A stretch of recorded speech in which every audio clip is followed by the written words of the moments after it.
I woke up to a pretty crazy dream this morning. It starts out that I'm taking some kids, or I had taken like a group of young kids to see a movie on Valentine's Day. And then my ex had found like the ticket stub. And even though there was like 14 tickets sold, he thought that I was cheating because it was on Valentine's Day. And I was like, no, I'm not dealing with this. So I just was just kind of like, I'm leaving. You're ridiculous. And I head out and I get in. Oh, he took my car too. So he's in my car. And I'm like, whatever. Have my car if you want it.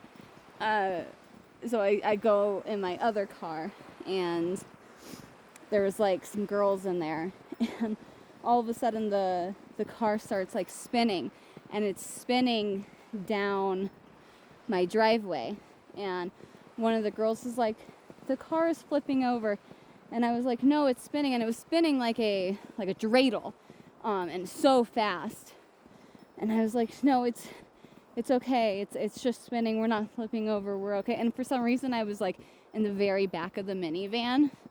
But I was like worried that we were gonna fall off of a cliff because my driveway is up on a hill. But it stops, and then I walk into a gas station, and my ex is there. He's like in a car that's inside the gas station.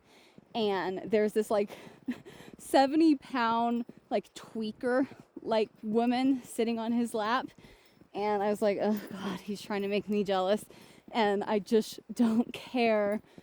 And so I ignore him, and then this like guy walks in, and just like walks up to my ex with a shotgun and just puts one in his belly, and it was like silence.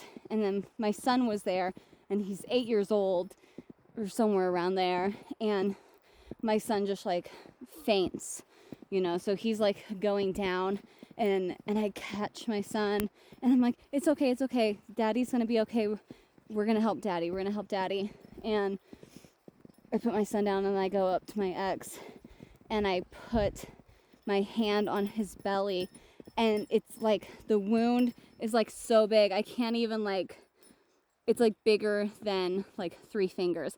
I was like, I had it like that, like in my dream over his wound, and it's just like gurgling, kind of like a drain that's backed up, and just like blood is just like gushing out, and I'm just like trying to like, keep his blood inside. And I told him, I was like, you're gonna be okay. This is nothing. You're gonna be okay. But I knew I had to get out of there because the guy had just like walked into a bathroom to take a leak or something. So I knew once he would be coming back. And so then I walk into this like locker room, like this real fancy locker room, and I hide behind these clothes that are hanging up on this like shelf thing, and then I woke up, and I was just all kinds of like stressed out and worried, and I was like, okay, I'm gonna try to go back to sleep. And I go back to sleep, and then I'm like back inside that dream, but everything is still. Like there was like one figure there, but it was like kind of like blurry or hazy or something, and everything was gray, and the figure like wouldn't respond, and I just like wanted to help my ex like so badly, but I couldn't like get back to like the active part of that dream. And then I woke up at like 3:45 in the morning and haven't been back to sleep. It freaked me out. I have lots of me dying dreams. Lots of car accidents is huge, but I've had so many like I'm dying dreams. So guns, poison, being euthanized. I drowned once. But I've never had a dream where like somebody else was actively like dying. So it was just, I hated it.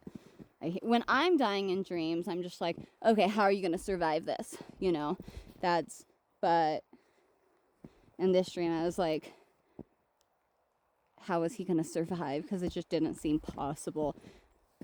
That was a big wound. It was crazy. Just thought I'd share for no reason.